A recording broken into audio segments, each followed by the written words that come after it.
आँखों में पानी रखो, होठों पर चिंगारी रखो, अगर जिंदा रहना है तो तरकीबें बहुत सारी रखो। हेलो माय यूट्यूब फैमिली, स्वागत है हमारे माय खुशबू ब्लॉग चैनल में। आप लोग कैसे हो? आशा करती हूँ अच्छे होंगे। मैं भी अच्छी हूँ, आप लोगों की दुआ से, आप लोगों के प्यार से। आज मैं आप लोगों को एक छोटी सी स्टोरी सुनाने वाली हूँ, जो मोटिवेशनल स्टोरी है। तो मेरे जीवन में बहुत बदलाव आया है। तो मैं आप लोगों को बता दूं फ्रेंड, कि जो होता है अच्छे के लिए होता है। जो कुछ भी होता है अच्छे के लिए होता है। ये स्टोरी ही ऐसी है कुछ, कि जो होता है अच्छे के लिए होता है। किसको किसको मेरी स्टोरी सुनना है, हमें लाइक कमेंट शेयर करना, और मेरे चैनल को सब्सक्राइब जरूर करना।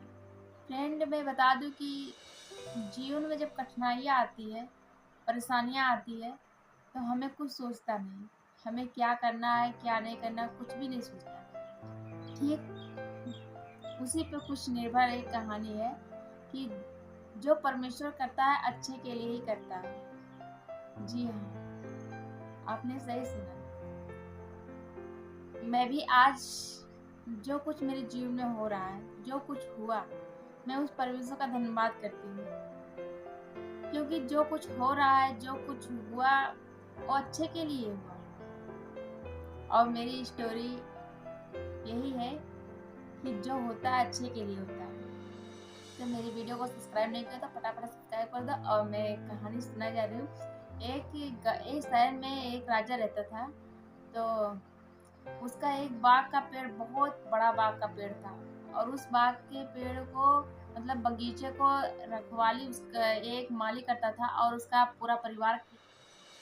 राजा अपने महल में रहा करता था, और जो उसका माली रहता था उसके लिए एक एक प्रकार के फल लेके जाया करता था उस महल में।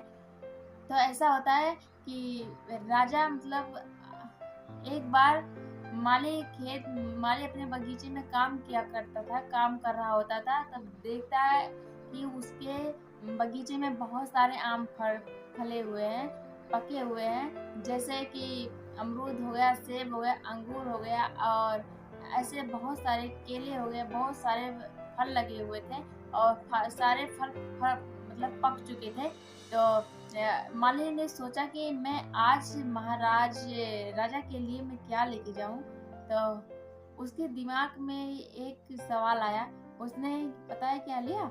उसने एक टोकरी ली, और उसमें अंगूर का गुच्छा गुच्छा तोड़ के उसमें रख लिया।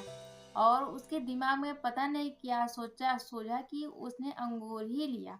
अंगूर से भरा हुआ टोकरी उसने उठाया सर पे, और राजा के दरबार की ओर निकल पड़ा। तो पता है क्या हुआ, कि रास्ते में वो जा रहा था। रास्ते में जाते जाते वो सोच रहा था, क्यों मैं अंगूर ही लिया। इतने सारे फल पके हुए थे राजा के लिए, एक एक फल सभी प्रकार के लिए लिए होते। तो जैसे कि उसने सोचते सोचते उसने महल के द्वार पे पहुंच गया। और जैसे ही महल के अंदर गया, माली ने देखा कि राजा बहुत गुस्से में थे, मतलब गुस्से में लाल पील हो गए थे। और माली भी सोच रहा था कि शायद राजा पता नहीं किस बात के लिए परेशान है, कहीं मुझ पे भी गुस्सा ना हो जाए। तो उसने आके राजा के पास में टोकरी भर के जो अंगूर लाया था वो पास में ही रख दिया। राजा किसी बात से लेकर चिंतित थे, बहुत परेशान थे। उसमें से एक अंगूर निकालता, और राजा एक अंगूर खाता, और दूर पे बैठे हुए मालिक को देख के वो एक अंगूर खाता और एक अंगूर उसे मारता। फिर एक अंगूर खाता और एक अंगूर निकाल के उसे उसके सिर पे जोर से मारता। ऐसे। तो पर मालिक कहता है कि जो होता है अच्छे के लिए होता है, परमेश्वर जो करता है अच्छे के लिए करता है। फिर ये सुन के राजा नजरअंदाज कर देता है, और फिर एक अंगूर खाता और एक अंगूर किसान के सिर पे मारता है। इस पे फिर किसान बोलता है कि परमेश्वर जो करता है अच्छे के लिए ही करता है। इसके बाद राजा का गुस्सा कुछ देर बाद शांत हुआ, और उसने उसने किसान को बुलाया, मालिक को बुलाया अपने पास, और उसने बोला कि मैं तुझे गुस्से में तुझे मार रहा हूँ और तू परमेश्वर का धन्यवाद कर रहा है, बार बार कह रहा है कि परमेश्वर जो करता है अच्छा के लिए ही करता है, तो ऐसा क्यों बोलता है? तो माली ने मुस्कुरा के जवाब दिया। पता है क्या जवाब दिया? माली ने कहा कि महाराज, बाग में बहुत सारे फल लगे थे, नारियल पके हुए थे, सेब और केले और नाशपाती, ऐसे अमरूद, बहुत सारे फल पके हुए थे। लेकिन मेरे दिमाग में, मेरे मन में परमेश्वर ने ऐसा डाला कि मैं अंगूर ही लेके जाऊं, और मैं अंगूर लेके आया। सोचिए, अगर मैं अंगूर की जगह नाशपाती, सेब और नारियल लेके आता तो मेरा सर का क्या हाल होता। राजा को अपने गलती का एहसास हुआ और उसने भी कहा कि जो होता है अच्छे के लिए होता है। उसने मालिक से माफ़ी मांगी और उसे बहुत सारे इनाम दिया। तो मेरी स्टोरी ये है कि जो होता है अच्छे के लिए होता है। हालांकि हमें उस टाइम पे नहीं पता चलता कि हम क्या कर रहे हैं, क्या नहीं कर रहे हैं।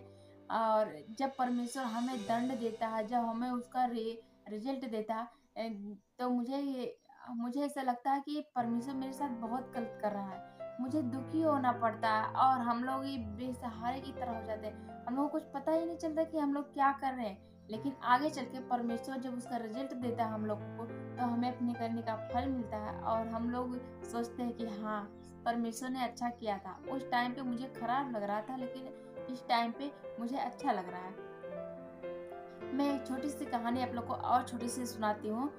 एक टीचर थी और उस टीचर ने बहुत अच्छे से समझाया कि जिस प्रकार परमेश्वर हम लोग से परीक्षा लेता है, जिस प्रकार से जब हम परीक्षा में बैठते हैं, जब हम क्लास के अंदर बैठते हैं, तो हमारा टीचर जो होता है, हमारा टीचर हम लोग को देखता है कि हम जैसे सभी बच्चे एक प्रकार के होते हैं, सभी बच्चे पेपर दिए होते हैं, लेकिन टीचर्स देखते हैं कि कौन गलत कर रहा है, कौन सही कर रहा है। लेकिन उस टाइम पे कोई भी टीचर कोई भी बच्चे को नहीं डांटेगा, ना बोलेगा कि तुम क्या कर रहे हो, क्योंकि उसे पता है कि रिजल्ट एक बार निकलेगा और सबको पता चल जाएगा कि क्या कर रहा है वो बच्चा।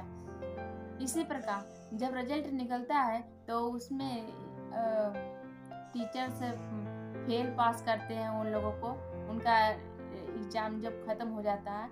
उसी प्रकार हमारा परमेश्वर हम लोग को देखता रहता है। हम इंसान को जो बोलते हैं कि परमेश्वर नहीं है, एक गलत बात है। परमेश्वर है और हम लोग को ऊपर बैठ के वो देखता रहता है कि हम लोग क्या कर रहे हैं, क्या नहीं कर रहे हैं। उसका रिजल्ट परमेश्वर कहता है, कर ले बच्चा, जितना करना हो कर ले, जो करना है कर ले, लेकिन जब हम रिजल्ट देंगे तुमको तब पता चलेगा। और जब उसका रिजल्ट हम लोग को मिलता है तो जो हम लोग जैसा कर्म करते हैं उसी की तरह से फल मिलता है। मेरी वीडियो काफ़ी लंबी हो जा रही है फ्रेंड, मैं आज ब्लॉग नहीं बना पा रही थी, तो मैंने सोचा कि आप लोगों के लिए एक छोटी सी स्टोरी ही सुना दूँ। तो मेरी स्टोरी आप लोगों को कैसा लगा, आप लोगों को कुछ सीख मिला हो तो प्लीज़ मेरे चैनल को सब्सक्राइब कीजिएगा और मेरी वीडियो को लाइक कीजिएगा और कमेंट कीजिएगा। Okay, bye bye. अगले नेक्स्ट ब्लॉग में फिर मिलेंगे, तब तक के लिए अपना ख्याल रखना।